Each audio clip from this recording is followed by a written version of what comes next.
we've got that Arctic blast. You're right. It's pushing down here. So Virginia is supposed to get. They're talking 25 inches, Oh wow. and Yeah. ice. And North Carolina probably even more so. Deep Oh wow. deep ice. I'm leaving. I'm flying to New Orleans, but I'm supposed to go to Dallas, which they're getting their own 3 or 4 days of -0 temperatures, and so they're expecting. I'm expecting my Dallas class to be canceled because restorers are going to be running around trying to do work and not. But Yeah. so we're making contingency plans, and I might push it a week to do it the following Monday. But pretty cool thing. But hey, we're recording. We might cut some of this out. We might start here. Welcome back to Disaster Podcaster. We're in our 5th season. I got 2 of the top 1% restorers in our industry right now. Not the biggest, maybe the best looking, but not necessarily on all the categories that you think most often. But I'm talking about people who are always thinking about innovation, thinking about the best thing for their teams, the community, the industry, and always looking for solutions to problems that strangers are coming up with. I know I'm that way. Chris Laney is that way. Kevin Dooley, both. Everyone that's watching this probably knows who they are. If you don't, I will put their bios in the link and you'll get to know them. They both have incredible offerings of knowledge and products and services anyway. So having a conversation today. How you guys doing? Good, buddy. How are you? Yeah. So Kevin, we were just talking before we hit record. Kevin is in the Great White North Tundra right now, covered up with 0 temperatures and snow in Toronto or Ottawa, outside of Toronto. Yep. And Chris is in the Indianapolis talking about what they might be. We're at the time of recording this, we're kind of going across the country, is getting a little bit of an Arctic blast in certain areas. They're going to be seeing some, maybe. It's funny, guys. They're talking about record-breaking snow and weather. You ever notice how in a year where we don't have a lot of events like hurricanes, every event becomes a super hyped up event? It's gonna be it'll probably be like a Snowmageddon coupled with a atmospheric river and some other sprinkle of something special to make it sound super bad and get a bunch of eyeballs on it. AI will come and up with Tori's something. gonna have his glasses on while the snow's coming. Oh my goodness, the snow's coming. Kevin's gonna be our Jim Cantori in Canada. Like, oh my gosh, it's a mess here. But yeah, I mean, it could be. I mean, obviously, snow freezes. All of you have been. I know Chris and I were in Dallas a couple of years together at the same time. Just happened to be there, eating at Torchy's Tacos and dealing with a lot of. Kevin, you've had that? That was my first experience. It was in that city during that event. Actually, I knew it's pretty legit. Yeah, they've gone nationwide now, but we were there for the Dallas with Texas freezes, and weird event because from the outside riding there on the roads, it looked like nothing was going on, but almost every building had some type of impact, and there was a shortage of people, equipment, resources. Shark bites were out of stock everywhere. But anyway, enough of the war stories. Hey, guys, the reason I wanted to, we just kind of put this together. Actually, I wanted to do this yesterday, like with a 10 minutes notice, and both Chris and Kevin have real lives, and they say, you're crazy, we'll do this tomorrow. But I had a conversation with someone, and it, just like most of my ideas, it just came from, this needs to be talked about in the open. It might resonate with people, it might not, and I hope we come out and glean some great things from it. It's around the ideas of restorers, remediation, contractors in our space, young, new, old, doesn't matter. And this theory of they follow the rules or they don't follow the rules. And there was a lot there to unpack, and I wanted to pitch it over to you guys. So this was set up with a restorer that I know. She was a general manager for someone for a long time, and she's now moved to a new company, and they were thinking about coming to an event. And she said, I don't know if these guys, I don't know if I'm going to be here long enough because they don't follow the rules. Well, I said, well, what rules? What does that mean? Who made those rules? And just got me to thinking about you two guys, because we talk a lot about the lanes that we should be in, and then the rules that are okay to break, because maybe the rules weren't really ever really rules. So any opening thoughts on any of that for you guys? And you kind of following what I'm tracking? Yeah, I'm following your tracking. I'm not quite certain exactly from a quote unquote rules statement she was truly kind of coming from, but as an overarching concept, I get it for sure. And it's kind of interesting times for sure. There's, guys like Chris and I are definitely pushing back on some of the conventional thinking and how things get done. And Clark, you participated in some of those conversations, and it's kind of, we're in this kind of interesting spot as that starts to rear its head more and more.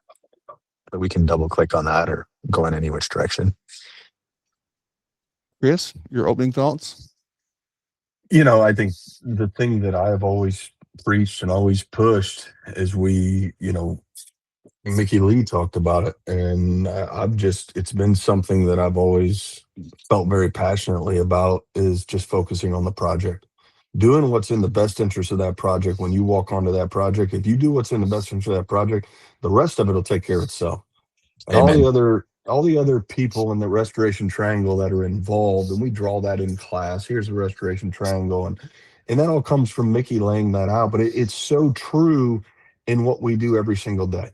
And too many times, I think we as restorers find a focus, whether it's us, whether it's the adjuster, whether it's the referring partner, whether it's the TPA, whether it's my own bottom line, whatever it might be, I go focus on something like that on that project. And that's when things start to go south. And, we had one the other day where, guys went out, adjuster was just being very, very challenging throughout the situation. Focus on the client, focus on the client, focus on the client. When it was all done, the carrier wanted to bring another contractor out, look at the project. And this is a $125,000 mitigation job. And we'd already done the MIT. And so we were working through the reconstruction side, and they wanted to bring somebody else out. For a month, our PM had focused on that client, focused on that project, knew that project inside and out.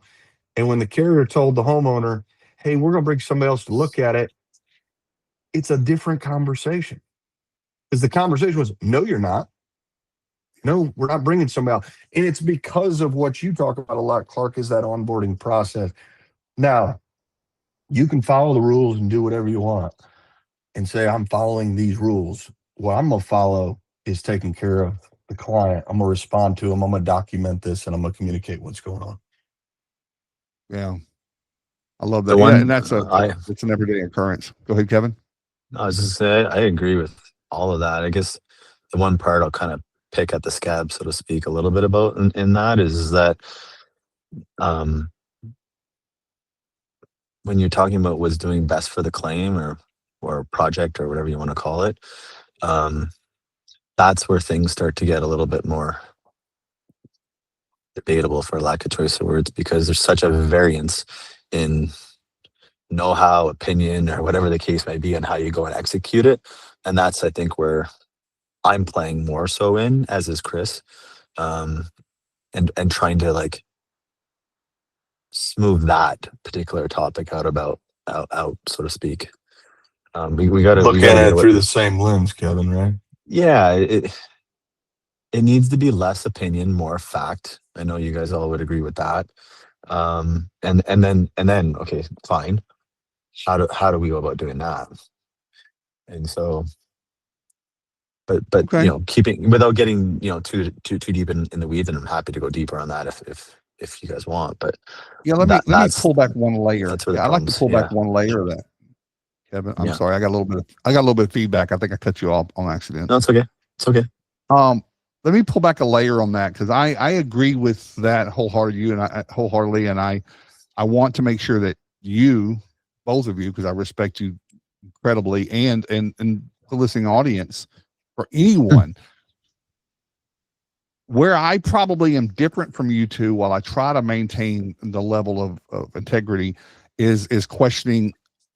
It's funny. I don't believe in educating adjusters. I don't really, not in the way that some people might think. I understand they have a job to do. I understand where they are in the, rest in peace, Mickey Lee, by the way, Chris, but the martini glass, he used to have a martini glass image that he was very famous for showing. And I agree with him that there are other stakeholders. There are MIPs, usually it's just parties, and the customer needs all of them to play on the same field. I agree with all of that. But what I don't buy into, and probably where I'm on the side of a rule breaker, is when we are being questioned and the customer is being denied coverage for something that's not an exclusion in their policy, is when a party on the other side, a carrier, a consultant, whatever, engineer, doesn't know the industry that we're in, doesn't know what needed to happen on that job weeks ago for the mitigation, didn't understand the complexities, the environment, the changing temperatures, any of that. There's so much that's not getting caught into an Xactimate scope, unless you are really, really good at storytelling. And I think that the amount of time and friction and energy and efficiency that we lose trying to educate them is sometimes, not all the time, futile. And they're going to do it again tomorrow. They have a playbook. They have a job to do. They have a corporate structure. And I would love to have all parties on a level playing field to some degree. And I would say Kevin and Chris with E3, you guys have had some students come in from that side of things that were yearning to learn better. And I hope that they are using that for good. And there are a lot of contractors who don't know what they're doing. We have to own that. We have to own that there are a bunch of cowboys who just got an LLC and some equipment and said, hey, I'm a freaking restorer, and I went and got a WRT. And I think we all know that there's no bar of entry. So that's where everything's not even there. But rule breakers, I did dig into her text a little bit more. So what do you mean? She said they don't know what they don't know. Their ego is big, which is common for our industry. And they just don't follow a lot of best practices the way they should. And they don't listen to me about doing that. And I said, well, that's not a rule breaking thing. That's just kind of a pride and ego and a character flaw. So I think you guys think there are standards there. We need containment. There are classifications of water, categories of water and classifications for a reason, and they have to be followed and they have to be deployed, and the solutions have to be deployed based on that data, which is, Kevin, what you're saying. And I don't think those are rules. I think those are policies that kind of go along with having your name with a restoration title. What do you guys, are we tracking there on the same pages? But for the most part, yeah. Like there's there's technical standards, we'll say. Is what you're largely referring to, and they're there for reasons. I think some of it's being challenged, or perhaps the other way to frame it is there's technology and means and methods like E3 and like the advent of IoT coupled with E3, or taking both of those technologies and also sprinkling in other tech and converging it, where it's going to start to push up in some of the, call it, conventional thinking, or just how it is currently documented as a quote unquote standard. We can geek out on that kind of stuff, but there's also this other standard, which I think is, in the context of at least what I'm hearing and in this conversation, is there's what we call like a one's or an individual's personal standard, right? And then if you're an owner or an executive, or frankly even a manager, marrying your personal standards and how you conduct business from an operations standard, separate from the technical standards, so to speak, right? And what I mean by that is like, first and foremost, what do you stand for as an individual? Where does your integrity and moral compass lie on how you conduct yourself and conduct, not only in your personal life, but how you conduct yourself in your work life, and how you lead individuals, and how you want your organization to, be perceived, and also how it's going to operate and hold people to whatever account bar level, whatever you want to call it, within your organization. And it all centered around kind of these things that we're talking about.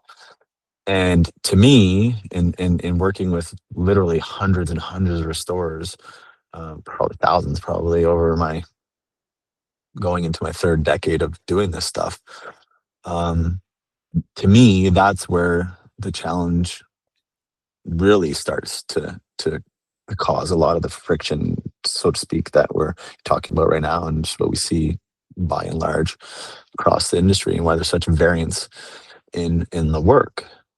And I will say too, because I don't want it to sound self-righteous or anything like that, but like I empathize to certain degrees on where any particular company is at, from startup to, a few years into it, to scaling, to well tenured and being in the trade for whatever, a couple decades or more.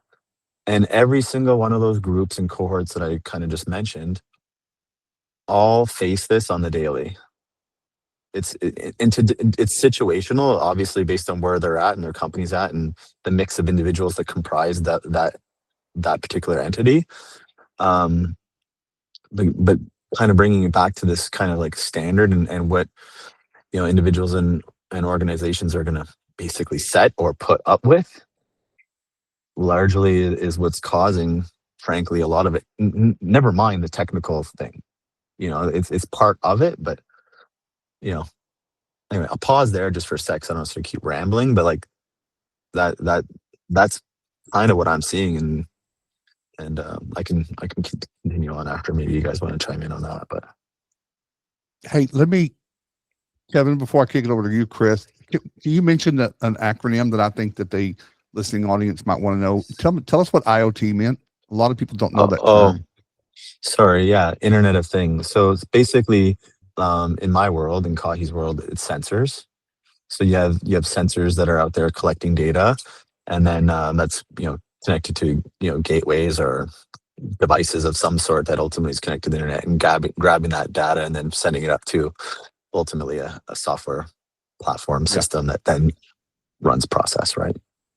So it's incorporating innovation into the data collection or the processing of what we do is what it is. Okay. I think a lot of people might have just glazed over, didn't know how that attached to what we were talking about. Chris, anything you want to add on anything Kevin said or more? Less? We've talked a lot the last few years around unmanipulated data sets because carriers, rightfully so, and too many restorers don't want to hear that, but rightfully so, are pushing back on our industry because of the data and the stories and the way in which we're telling them. That's what's happening. We tell the story on what happens on these projects completely different to them from company A, B, and C. And that inconsistency creates a lot of our own problems. And yes, we work for the building owner and the property owner, but at the end of the day, we can all sit and say, I'm going to work for the homeowner. They're going to sign my contract, do all those things, completely agree 100% and all of that.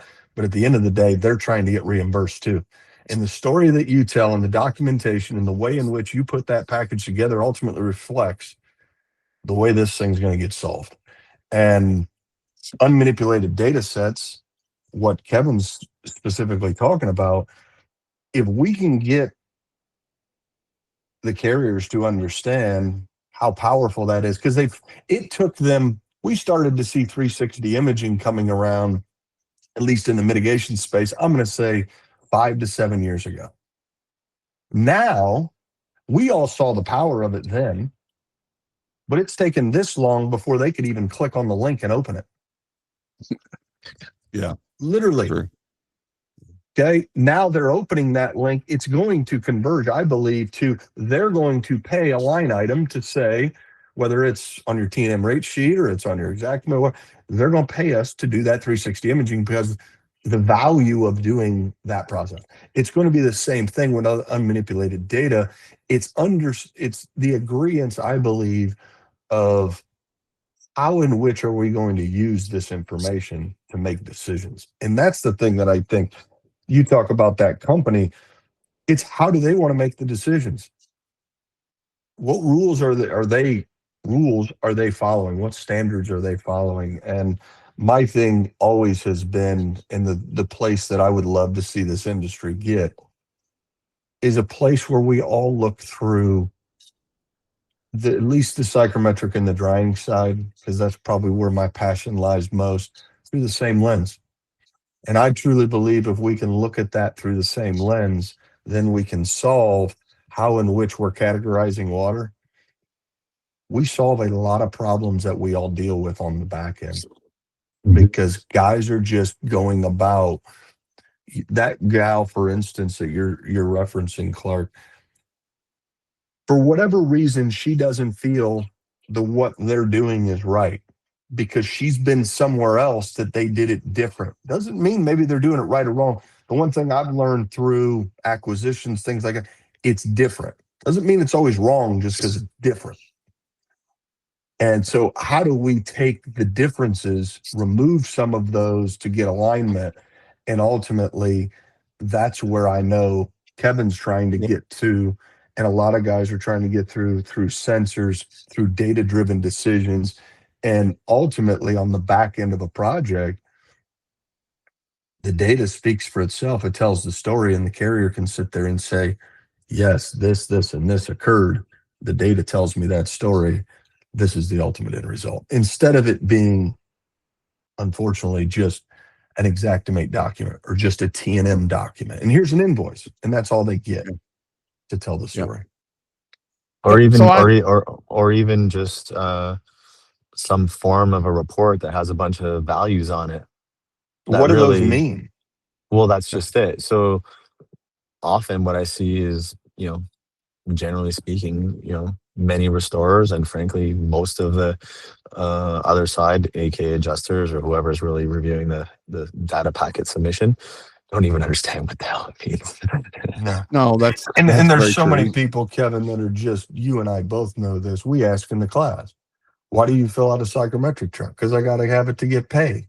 It's the most polar opposite. No, you're filling that out because you're the guy drying the job, and that's telling you if you're doing your job or not, and they don't want to hear that. Restorers don't want to take that own accountability, and that's on us to teach our people what that information means and how do we take that information and apply it to become better, to elevate our own self.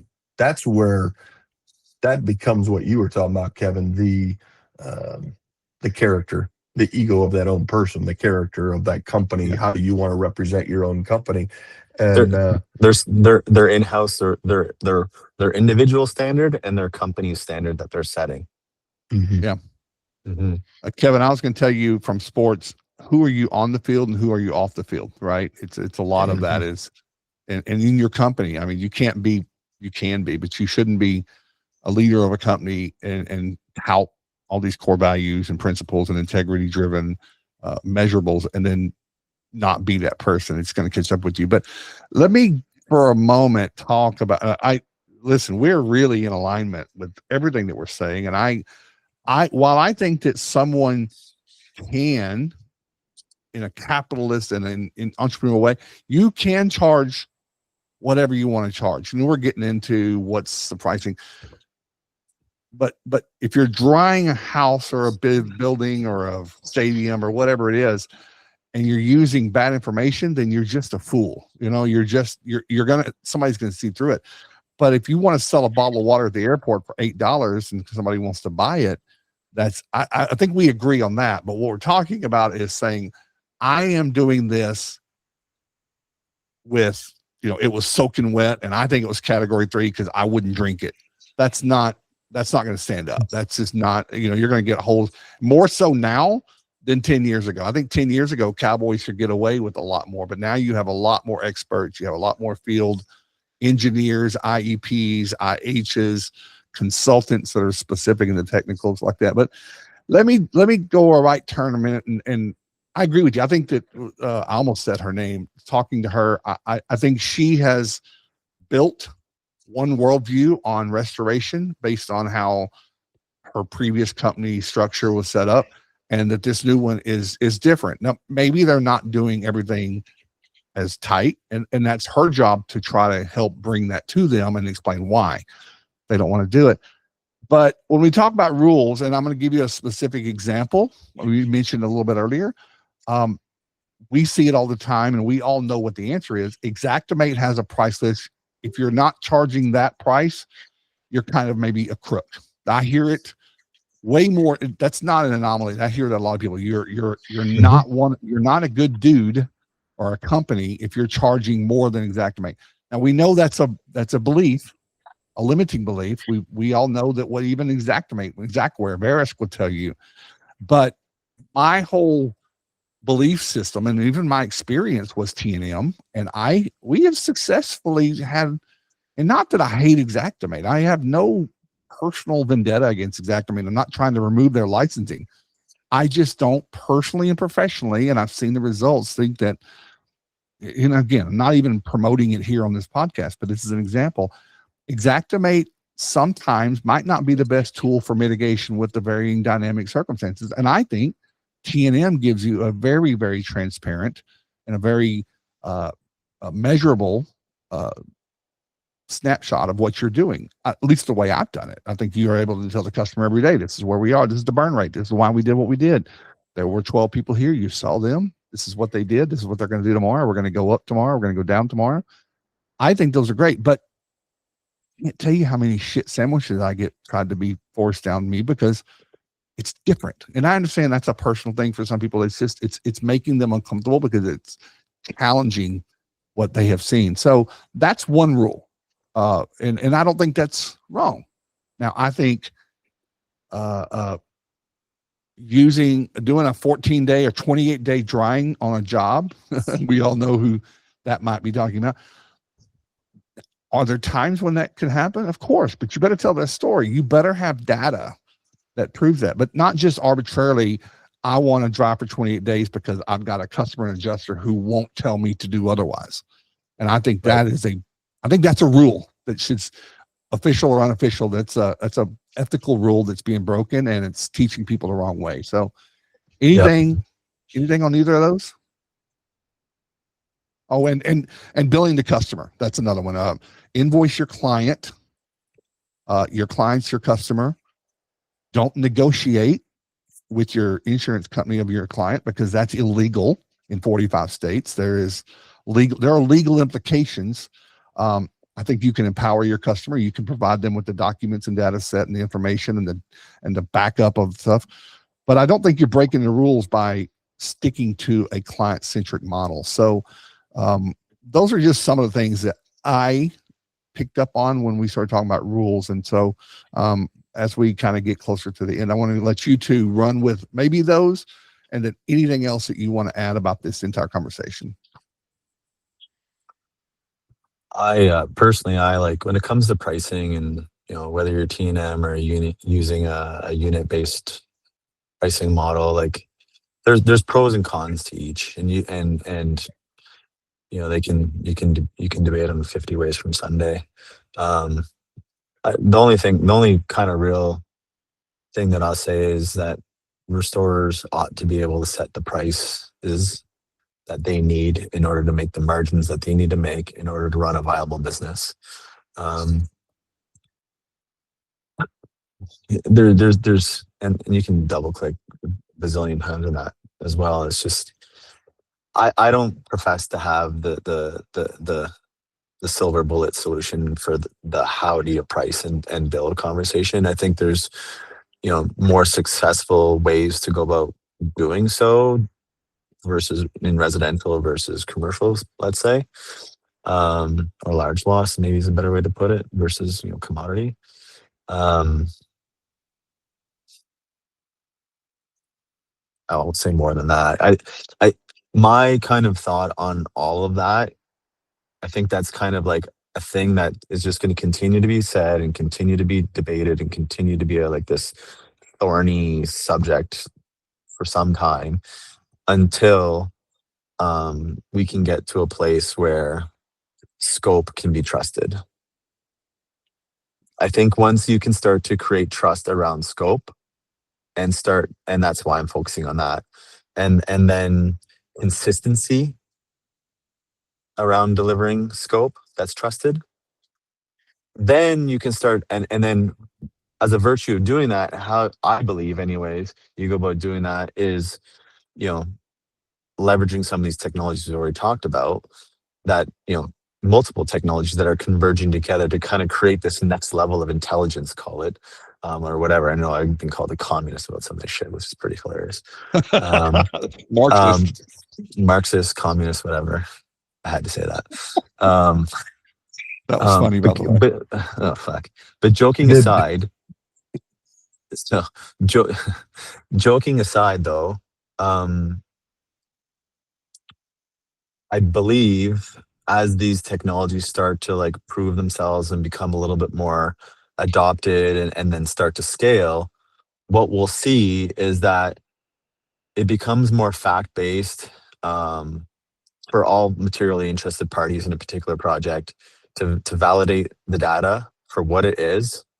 And then that'll start to create bridges, so to speak, between the various stakeholders to then work in a more collaborative way, is my belief. Now, I know there's gonna be plenty of people that are gonna push up against that for all these reasons that is real in their world today. I get it.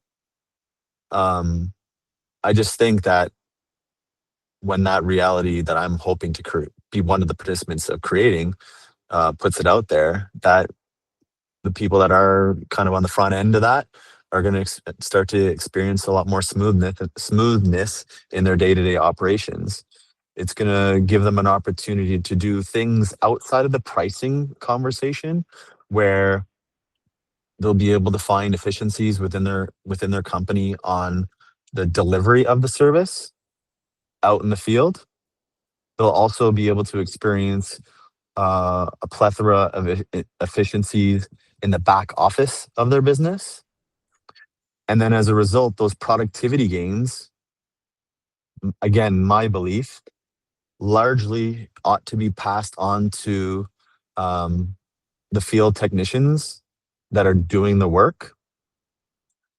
And that'll start to give opportunities for individuals to join your organization that starts to attract career-oriented individuals that like to be tradesmen, women, doing mitigation, abatement, remediation, reconstruction type work. And I think there's a plethora of individuals that, when getting paid what I like to call career wages, and career wages, for those that, you know, are listening to this is creating an environment where your people out there doing the hard work can make a living that can, you know, provide themselves with quality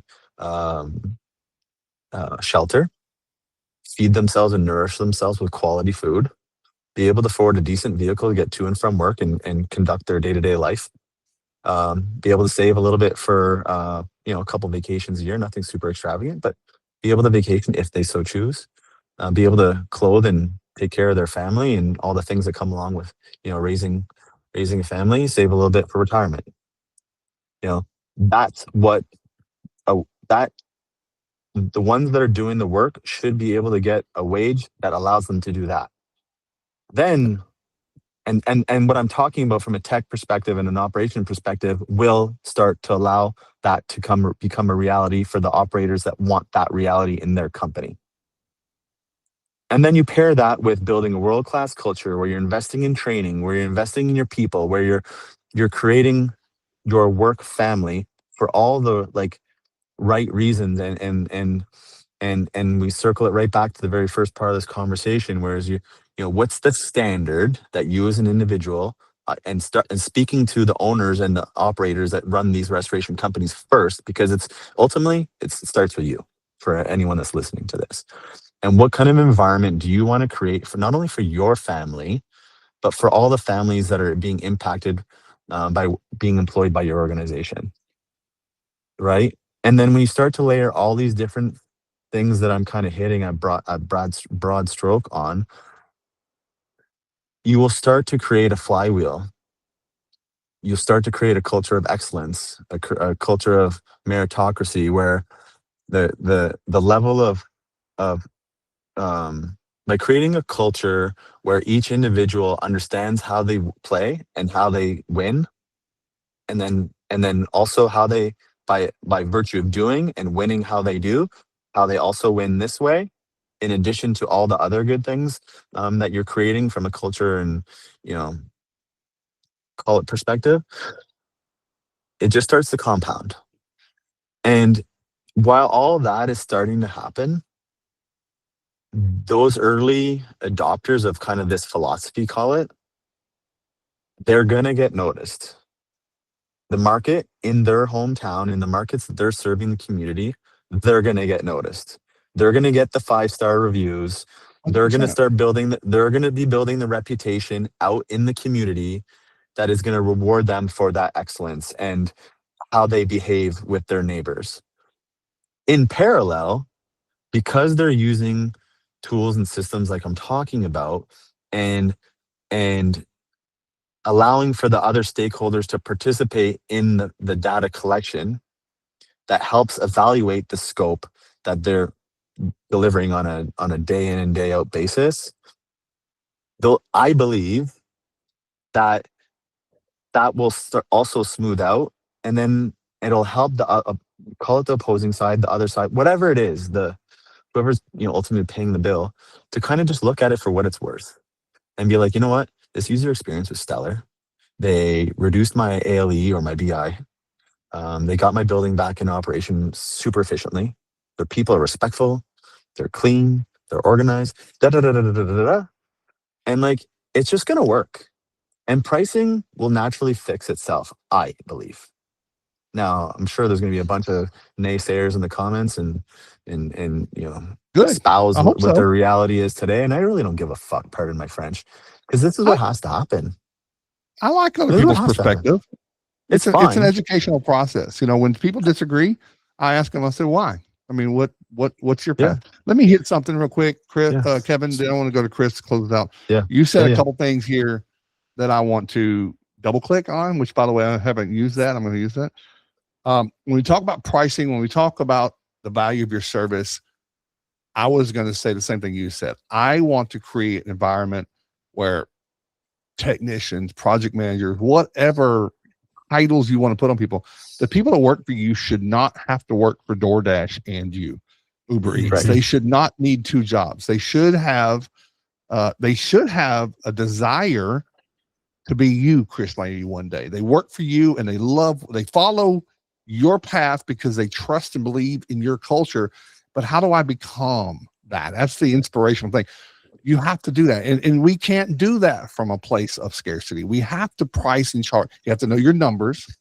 That's how you've got to know what it costs to crank the truck and insure a business and market to get the leads in today's economy. But you've got to be not afraid to charge what you should and just not say, I'm going to cut my bill to get it. When people cut their bills off of, they've invoiced 110,000 and they drop it to 80. All you did was just told the market, I set my price at, it was never 110. I was always willing to do it for 80. And I just think that's a dangerous slippery slope. I think technicians, and we're going to talk US dollars, Kevin, should be That's okay. $35 an hour up. I think a qualified technician that knows what they should know, that can handle the assessment of the job, the safety, JSAs, JHAs, the customer interaction, the complexities, the changes, managing other shareholders. I think that's more than we're paying people to understand and have. And I think that doing that better, and Chris, we talked about Michael and Sons, you start to eliminate the need for other pieces of middle management that don't need to be as tied to it. So you have allocated revenue that can go towards that. So that's what I believe in. And by the way, these conversations are what we had last summer in Montana. And I know that Kevin, you would love to join us this summer in June. We have a business retreat, 25 to 30 people. These are the conversations. We don't solve the world's problems, but we at least expose them. So price well, you mentioned consistent, Kevin. I was talking to a client of ours who was getting beat up on a job for things like portable toilets. It's a pretty bad fire. The fire was pretty intense.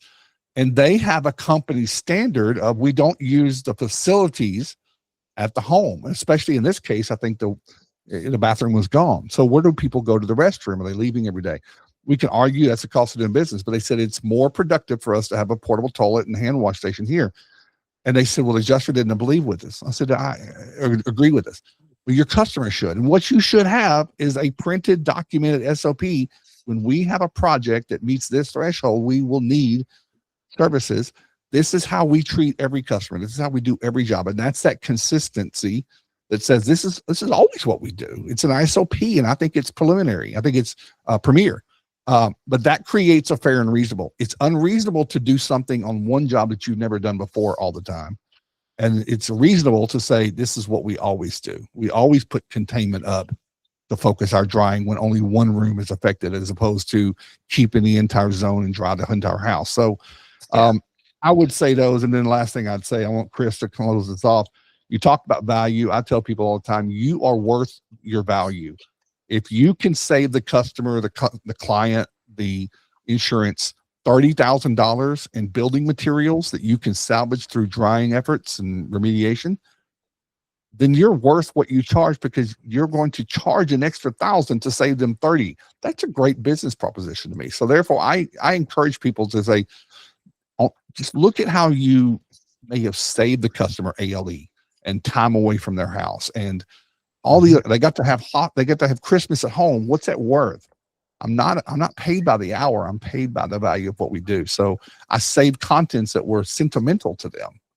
They might not have been valuable from $1 and the adjuster might not want to pay that, but to them, what costs a lot. So I think those are the conversations. Those aren't breaking rules when you charge more, if you have legitimate personal, professional integrity stances about why we do it. So Chris, take us home, buddy. Take us home, Mr. Laney. I saw you writing notes there. You know, I wrote down consistent, repeatable results. You both have probably heard me say that. I know Kevin's probably heard me say it in classes. You know, how do you create that? How do you create consistent, repeatable results inside of your business? And then how do you tell that story to the client? And how do you tell that story potentially to the carrier in the event you need? In the event of, you know, hey, carrier doesn't want to pay for this portable bathroom on a fire job. Well, I would ask the question to the restorer, why'd you ever start if you didn't have an agreed upon scope? Yeah. You know, those types of things. When you look at pricing, you look at unit cost versus T&M, I believe unit cost pricing creates a negotiation. And I'm not going to pick on Xactimate, Symbilla. It doesn't matter what system you're using. Unit cost pricing creates a gray area.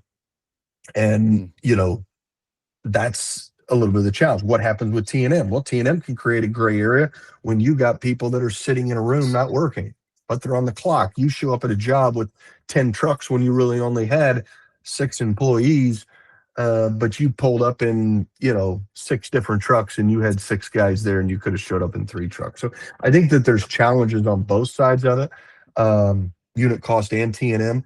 It's what are you doing to put the package together to tell the story in the right way that you can justify? How do I justify what's on my invoice, and how do I tell that story so that inside of that package, it answers all your questions? If somebody's got a question around what you did, why you did it, then it should be in there. And I think answering the why behind what we do is extremely important. And you do that, you know, through telling the story on the project. You know, I wrote down people, process, and product. Marcus Lemonis talks about that all the time. How do I focus on my people? How do I have a consistent, repeatable process? And how do I have a results-driven, you know, product at the end of the job? And I think those are the things that guys got to focus on and gals got to focus on in our industry. When it comes to pricing, you got to make a decision on what are you going to do and how are you going to do it, and stand on it. Tell the story on the front end, get the agreements on the front end, and tell the story on the back end. If you're going to do unit cost pricing, in my opinion, you got to write them an estimate with unit cost before you start, so they understand what the cost of these specific items are, and they should be able to see what your initial scope is. If it's T&M, you should get a ROM and you should get a rate sheet. And those things, it's amazing how many times I get a phone call from restorers and they don't do those on the front end, creating their own problems on the back end. Yep, I'm doing the Most job at T&M. Yeah. most jobs, right? I was just Yeah, gonna say most jobs. that's most jobs. Why in the world are you telling me you're going to do a T&M job and you don't have a rate sheet and a contract even in your company? Yeah. You're missing a key These are component of the you're system. missing Yeah, the you're components, and And then you don't have a good process map. And those are the types of things that I like to work on with restorers. And how do I put those things in place to make sure we do this consistently every single time? If this we is it. show in a documentation package a $2,000 T&M job or a $2 million T&M job, they should look identical from the way in which the formatting of those documents, the way in which the information was presented, should all be exactly the same. There's just more of it in the $2 million job than the $2,000 job. And that's the piece that a lot of guys miss. They try to create something different and depending people on want what to happens. and people want to talk about they're pushing back on these items or they're denying this or whatever. I'm not diminishing those realities and the fact that there's sometimes nefarious actors pushing up against you. I get it. But as like we need to emphasize what you just said, Chris, and it's a significant portion, most I want to almost argue, of restorers neglect the proper process to onboard the job at the onset, irrespective. Like you laid it out perfectly, whether it's T&M or whether you're using unit pricing, whatever means and methods of technology you're going about doing so. But how you onboard the job, dude, I can't emphasize that part enough. And then that's again goes right back to this idea on standards, right?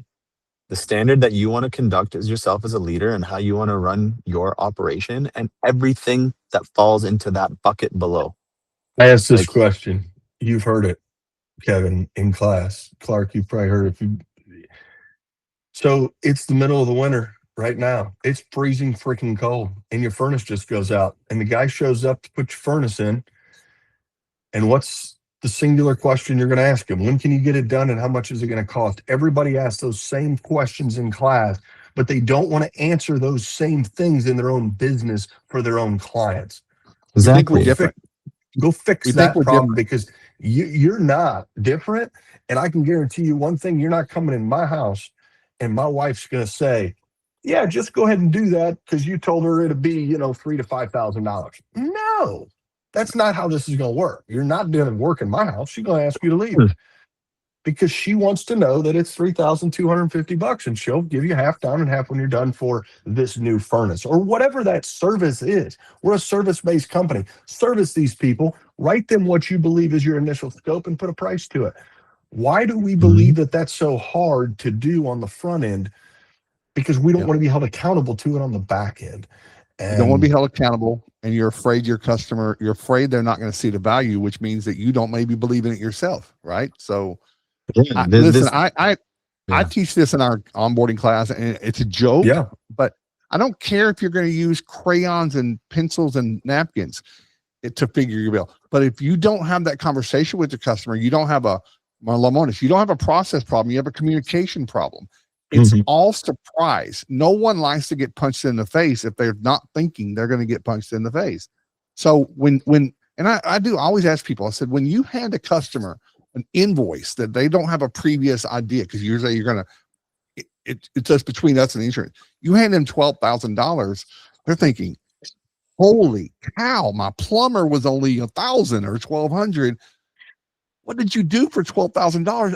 My stuff isn't worth that. I could have gotten a Home Depot fan. All these different little Google ideas go through. We have to own that. That's a perception of the customers that we have. And we have an opportunity that we know that that's probably what they're thinking. And Chris, you're preempting that in your class. You know what's going to win that customer. You know how you become a brand name in your market by being the company that narrates the entire project. We have the opportunity. We know what a restoration project looks like from drying or cleaning. We know it gets hot, it gets loud, it delays. Tell them, if I can find a way to make it go faster and still do the right job, I will. But for right now, this is the standard. And we can tell the customer until they say, shut up, you've told me enough. I always say, talk until they tell you to shut up, because people value understanding the landscape. And again, that can go into a daily notation, daily field report. Everyone in real time can see that. Adjusters, property managers, consultants, attorneys, whoever. I think we suck at that. I think we look at ourselves as good drawing people, but not great customer project managers. And there's an opportunity for people if they just rethink how they show up, like both of you have said, who you want to be seen as an expert in the market, in the industry. No one else does it like Chris Laney. How do I become more like that? I don't want to be like Chris Laney, but I like what he does because the results look like they are what we dreamed of. So I want people to know that there are rules that should be and maybe shouldn't be followed. Rules are subjective. I don't care what you charge, but you better be able to back it up, and your customer better say that was a deal. I got more than I paid. There's value there. It made sense.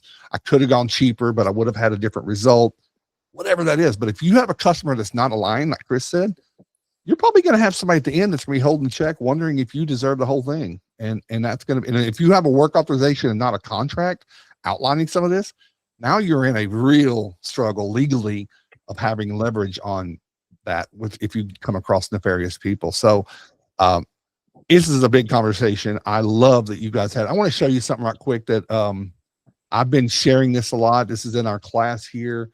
I don't know if I'm going to be able to do it effectively. There is nothing wrong with this industry that can't be fixed with what's right with this industry.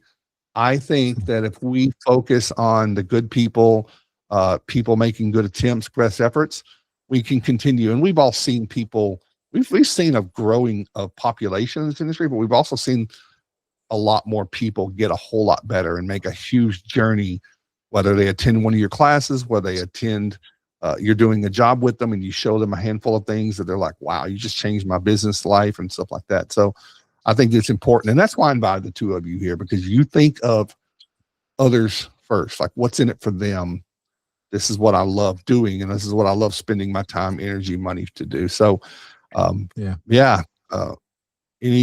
this is magic. It's a much bigger conversation than one 40-minute podcast, but I would invite anyone to openly in the comments or contact any of the three of us and say, you said something I'd like to expand on, or I disagree with you, which or Kevin, you're a Marxist.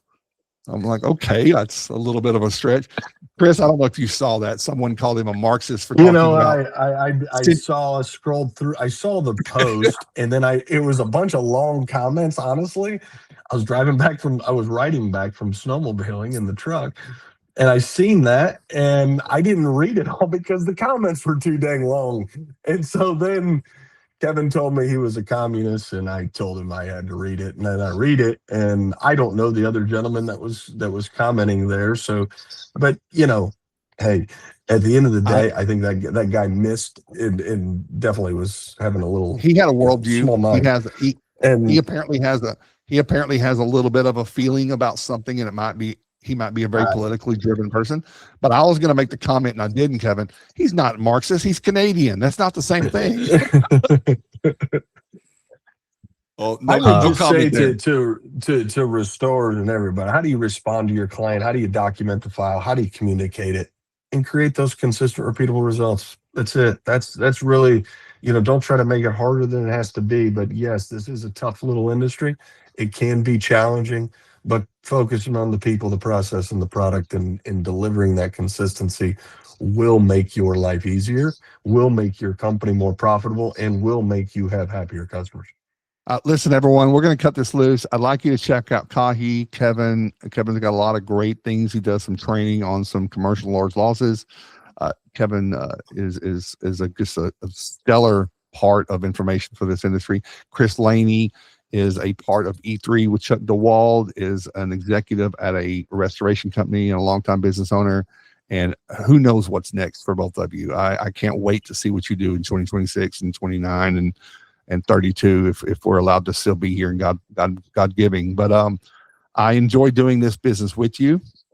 We might not all three always say the same things, but I think we're generally aligned, and we just have different experiences that lead us a different path. I'm hyper independent, and that's not always great, but I mean well. So, and I think both of you are in the same vein. You are very passionate about what you believe in. I don't require anyone to agree with any of us. I just require you to agree on what's right and wrong, and follow what you think that is, and do your very, very best and get better every day. And that's just not just coach speak, but I think that's just great lessons. That's what I teach my kids. Just get better every day. Screw up today. It's okay. Screw up, but own it. So, Thank you, Clark. Appreciate it. You guys need anything from me, or anybody needs anything from anybody, I'll put some contacts down at the bottom. I implore you to circle yourself with good people, and these are great people. So, Feliz Navidad, everyone. Have a great week. Be careful in the Snowmageddon. See ya.